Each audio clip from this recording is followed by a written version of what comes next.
Assalamualaikum. Tajuk kita hari ini adalah 4.5 iaitu faktor yang mempengaruhi perkembangan fetus dan bayi.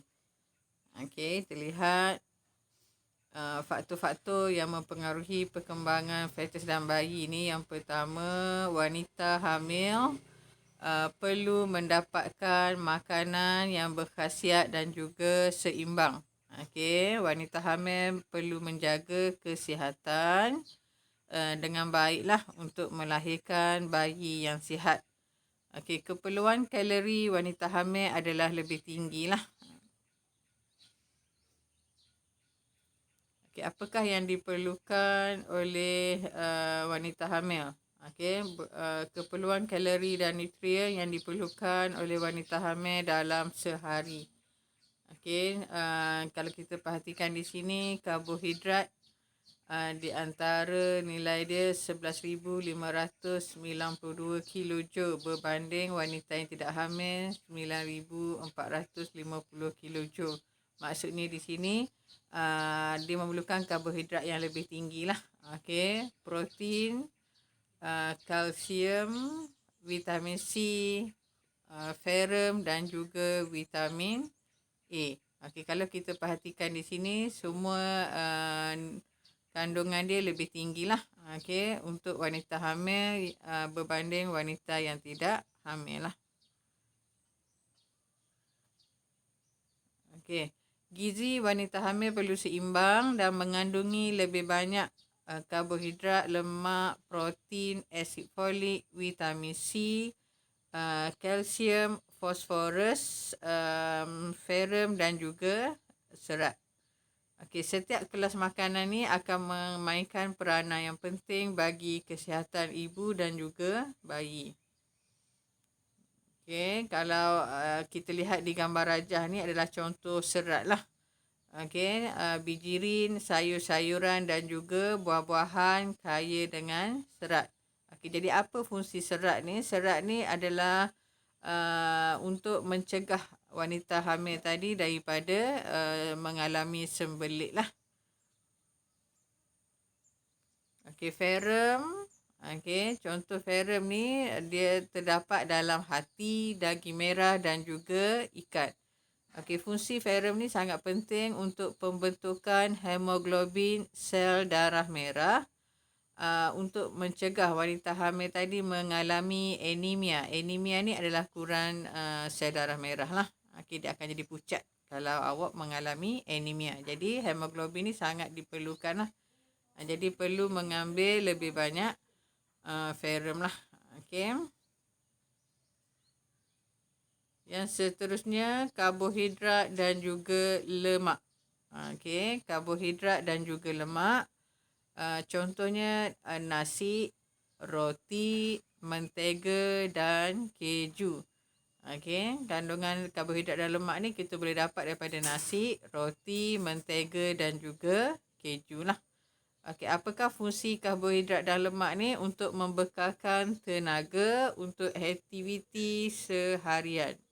Okey, ibu mengandung tadi. Okey, memerlukan tenaga yang lebih banyak lah. Okay, yang seterusnya vitamin C. Okey, apa fungsi vitamin C? Untuk menyihatkan kulit fetus dan wanita hamil serta mencegah daripada penyakit gusi berdarah.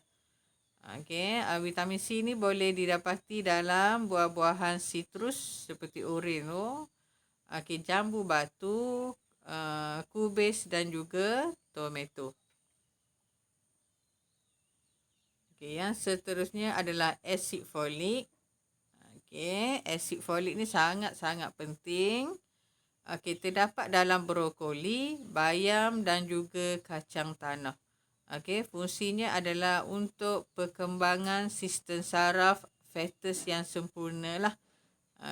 Sangat penting asid folik ni. Biasanya kalau tak cukup, klinik akan bekalkanlah suplemen asid folik untuk ibu mengandung ni sebab sangat diperlukan lah untuk perkembangan sistem saraf fetus. Yang seterusnya adalah protein. Okey, protein ni boleh didapati dalam ayam, daging, ikan, susu dan juga keju. Okey, protein ni untuk digunakan untuk menghasilkan pertumbuhan sel-sel baru dalam fetus. Sebab fetus ni dia akan berkembanglah dengan sangat pesat dalam uterus tu. Jadi protein ni sangat-sangat diperlukanlah untuk menghasilkan sel-sel baru. Okey, kalsium dan fosforus. Okey, kalsium dan fosforus adalah untuk pembentukan tulang fetus yang sihat dan memelihara tulang dan gigi wanita hamil. Okey, biasanya wanita hamil ni dia setiap kali mengandung giginya akan cepat rosaklah sebab kalsium ni diserap oleh fetus dalam kandungan lah. Okey, jadi wanita hamil ni memerlukan kalsium dan fosforus yang lebih tinggilah berbanding wanita yang tidak hamil. Okey, daripada mana kita nak dapatkan kalsium dan fosforus ni? Daripada ikan bilis, keju dan juga susu. Okey, wanita hamil selain mengambil pemakanan yang seimbang, okey, wanita hamil juga tidak harus merokok, mengambil alkohol dan juga dadah. Dia kena jauhkanlah daripada aktiviti yang tidak sihat ni lah. Okey, merokok, mengambil alkohol dan dadah. Okey, kenapa tidak boleh merokok? Okey, wanita hamil sekiranya dia merokok, dia akan memberi kesan kepada bayi dalam kandungan lah. Okey, yang pertama, bayi yang dilahirkan tu kemungkinan bersaiz kecil. Okey, yang kedua, risiko kematian semasa kelahiran adalah tinggi. Okey, bayi yang dilahirkan tadi kemungkinan mengalami terencak akal dan juga cacat fizikal. Okey, bayi kemungkinan dilahirkan pramatang, maksudnya tak cukup bulan lah. Okey, pramatang ni tak cukup bulan, maksudnya biasanya orang bersalin 9 bulan lah, mungkin 7 ataupun 8 tu dia dah bersalin. Okey, kita panggil kelahiran pramatang. Okey, dan juga kemungkinan berlakunya keguguran. Okey, keguguran. Okey, minuman beralkohol.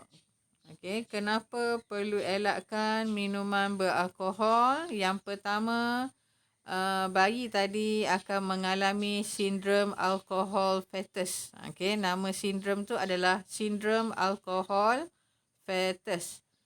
Okey, fetus berkemungkinan terencat. Okey, fungsi otak, sistem saraf dan juga jantung berkemungkinan musnah ataupun rosaklah. Okey.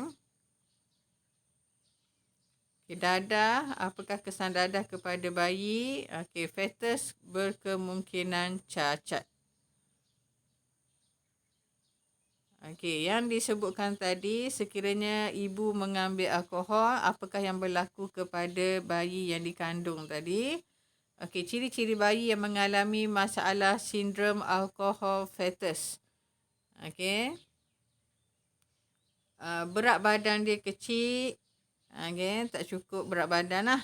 Okey, ukuran kepala bersaiz kecil, terencak akal dan rupa paras yang cacat. Okey, kalau perhatikan di sebelah tu adalah gambar bayi yang mempunyai masalah sindrom alkohol fetus. Okey.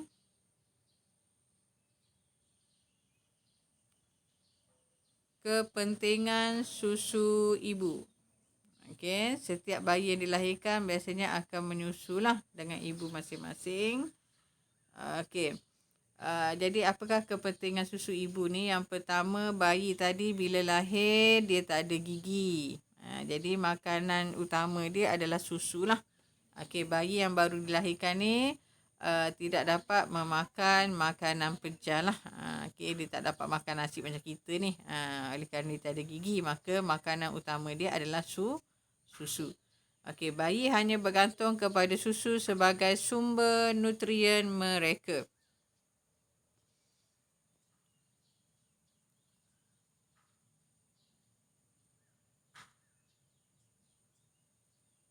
Okey, susu ibu merupakan makanan yang terbaik untuk bayi yang baru lahir. Kerana susu ibu ni lebih berkhasiat lah berbanding susu formula. Susu formula ni susu tin tu lah yang dijual di kedai tu, susu tepung tu. Okey, susu ibu mengandungi segala keperluan makanan bayi. Okey, nutrien-nutrien yang diperlukan oleh bayi semua ada dalam susu ibu lah. Okey, susu ibu mempunyai antibodi yang dapat melindungi bayi daripada penyakit. Okey, yang seterusnya, sekiranya bayi ni menyusu susu ibu, hubungan di antara bayi dan juga ibu tadi akan menjadi lebih erat dan sangat penting untuk emosi bayi lah. Biasanya bayi ni akan lebih tenang apabila bersama dengan ibu dia. Okey, yang seterusnya yang keempat, penghadaman bayi akan lebih baik. Okey, maknanya susu yang diminum tu lebih cepat dihadam lah, tidak sembelit dan sebagainya. Okey, berbanding susu formula. Okey, susu formula ni biasanya bayi akan cepat kembung, sembelit, cirit-birit dan sebagainya lah sekiranya tidak sesuai.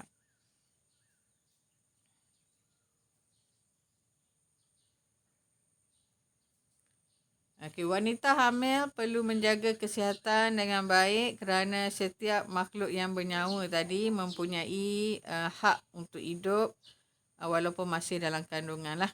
Okey, jadi walaupun bayi tadi berada dalam kandungan, setiap kita ni perlu bertanggungjawab lah terhadap keselamatan dan kesihatan bayi tadi dalam kandungan lah. Okey, seorang ibu haruslah memastikan bayi mendapat kandungan nutrien yang mencukupi dan mengelakkan diri daripada mengambil bahan-bahan terlarang yang boleh memudaratkan kesihatan ibu dan juga bayi. Okey, jadi setakat itu dulu untuk hari ini. Nanti cikgu akan beri latihan dan juga nota untuk awak lengkapkan lah. Okey, Assalamualaikum.